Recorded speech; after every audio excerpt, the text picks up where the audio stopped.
Regardless of the urgency, the military's bureaucracy was in full force in those early days. Finally, on February the 12th, A and B companies rejoined the battalion at Frome. Every vacant building in England was being converted to billets. For the 82nd, home was located in facilities such as the Tannery, Keyford College, the Whitewell Home, the Locks Hill House, and the Hennington House. Most of the billets were cold and damp. Fuel supplies were inadequate, and the damp English winter climate produced considerable sickness. While the battalion did have shelter, history records long lines of men at sick call daily. Slowly, the 82nd became whole again as motorcycles, jeeps, trucks, arms, and equipment arrived to replace that which was misdirected to India. And the training program accelerated.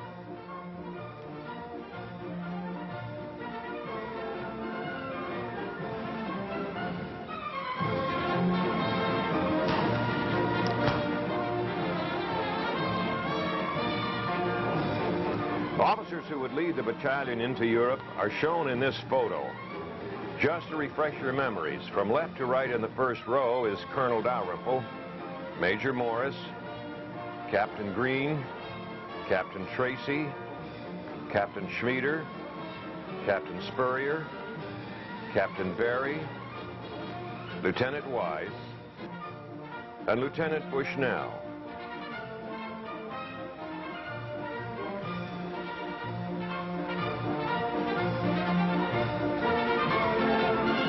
In the back row, Lieutenant Santucci, Lieutenant Corin, Lieutenant Nikolai, Lieutenant Towney, Lieutenant Molesky, Lieutenant Fry and Myrick, Lieutenant Biggs, Lieutenant Shanley, Lieutenant Gruitt, Lieutenant Dahl and White, Lieutenant Williams, and Warrant Officer Lundgren. Upon its arrival in the ETO, the 82nd was attached to the United States First Army. In early February, the battalion was attached to the 1115th Engineer Combat Group and the 19th Corps.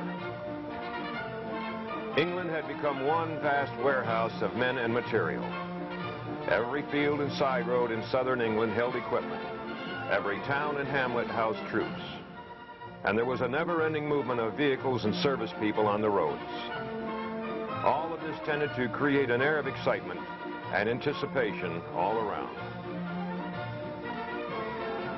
Although the 82nd's training rehashed the basics, mine removal and bridge construction was emphasized. Most of the enlisted men were introduced to the English-designed Bailey Bridge for the very first time.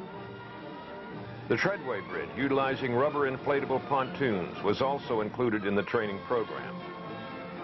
Most of the Treadway construction used in the States was conducted with open wooden boats. Well, by early May 1944, the 82nd Engineer Combat Battalion was once again a solid organization ready for its movement orders.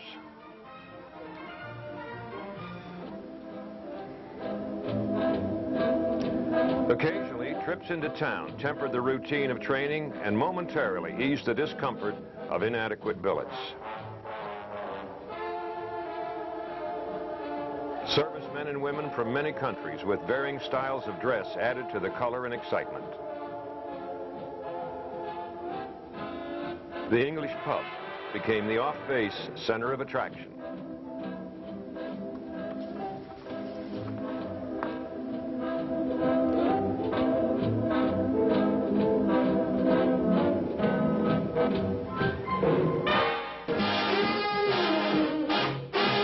Then on March the 29th, in a rare formal appearance, the 82nd paraded in Frome to commemorate its first year since activation. On April the 2nd, the battalion moved south to a tent camp near Longbridge, Deverell, Wiltshire, to be nearer training facilities. A few days later, the 82nd was alerted for overseas duty. While here at Long Bridge, the battalion received a visit from 1st Army Commander General Hodges and General Corlett, commanding the 19th Corps. Most of the command officers of the European theater posed for this photo while in England. The battalion moved once again on May the 22nd, 1944, to Hindon, Wiltshire, closer to the coast. Channel crossing preparations began by waterproofing vehicle engines, cleaning and protecting guns from salt water, and checking every piece of equipment many times over. And we were here on the English southern coast, awaiting our call on the night of June the 5th, 1944, when the drone of planes heading out over the English Channel continued unabated for hours. And we knew this was the main event.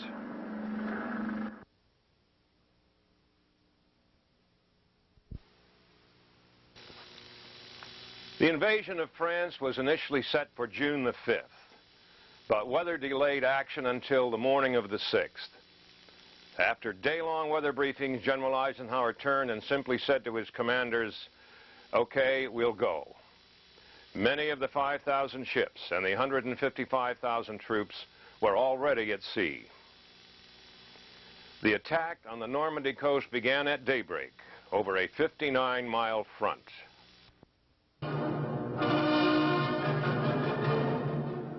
The assault at Omaha was led by the 1st Infantry Division, with 115th and the 116th Regiments from the 29th Division attached. The 6th Engineer Brigade had the responsibility for clearing the way into the beach.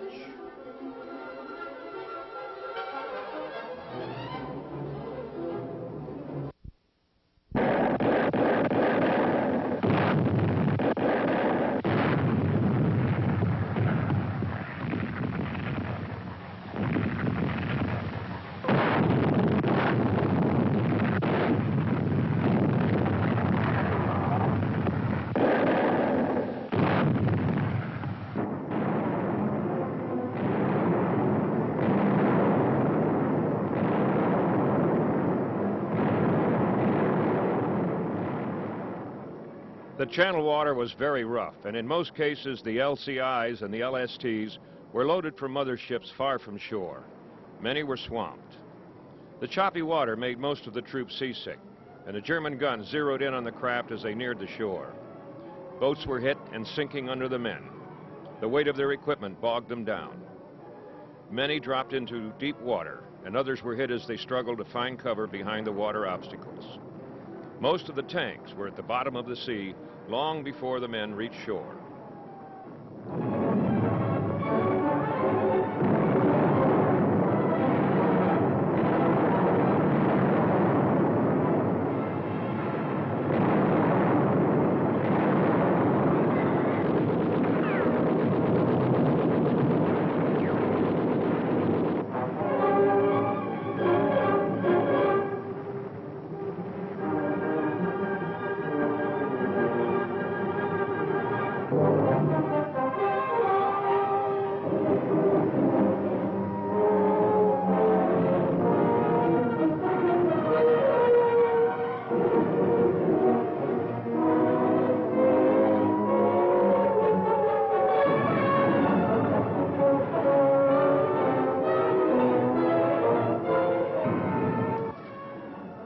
A Company from the 116th Regiment, first in, came under devastating fire.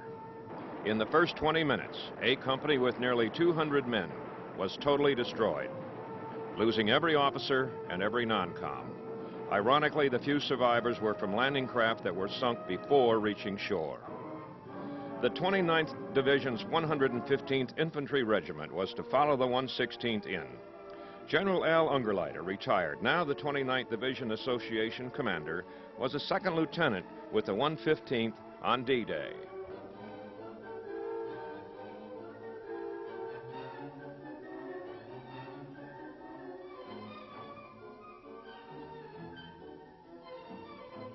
First in. Do you recall that? I mean, Oh, yeah. We were watching it. We were out in the water watching it.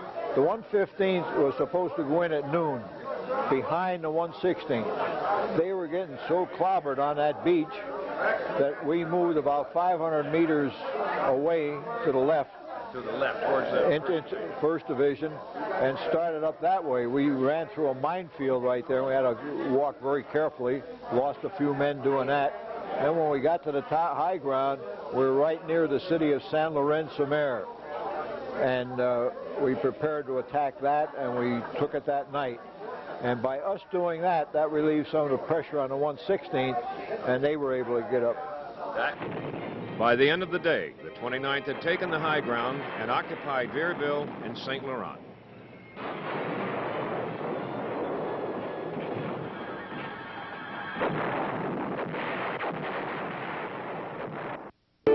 In the meantime, the 82nd awaited movement orders. On June 13th, the call came. The unit's history states that the first echelon of 23 officers and 475 enlisted men, under the command of Lieutenant Colonel Dalrymple, moved from Hindon to a marshalling area at Hursley-Hants County and remained there until June the 16th. On that day at 10:45 a.m., the first echelon moved by motor transport to Southampton and boarded the Liberty ship J.D. Ross. The Ross sailed in convoy at 5:30 a.m. the next morning and arrived at Omaha at 6 p.m. the same day. Troops began to disembark immediately, but as the weather closed in and the seas began to rise, disembarkment was halted. Some of the battalion, including part of Company B, were on shore the night of the 17th, but it was over a week before the rest of the first echelon could come ashore.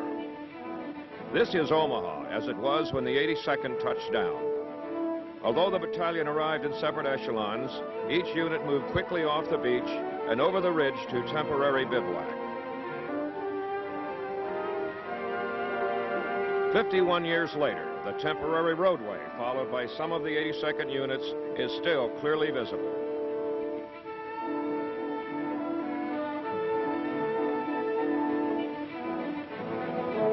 Omaha today is quiet and serene. Several bunkers have been converted to memorials, but others sit quietly in the hillside. The rusted remnants of a mulberry dock is the only reminder at the water's edge.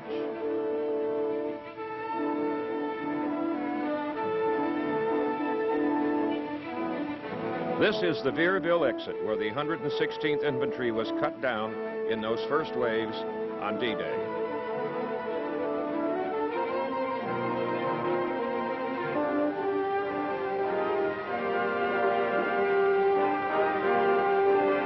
This is the Saint-Laurent exit at the center of Omaha Beach. The village, taken by the 115th Regiment on D-Day, lies just above the ridge. This map indicates the location and the proximity of those D-Day objectives. And at Saint-Laurent, one can obtain souvenirs or enjoy a quiet lunch. And remember, there are several omissions in the battalion's history regarding actual touchdown on French soil. Upon arrival at the J.D. Ross late in the afternoon of June the 17th, part of Company B, at least the 1st Platoon with Lieutenant Corin, disembarked immediately, moved inland a few miles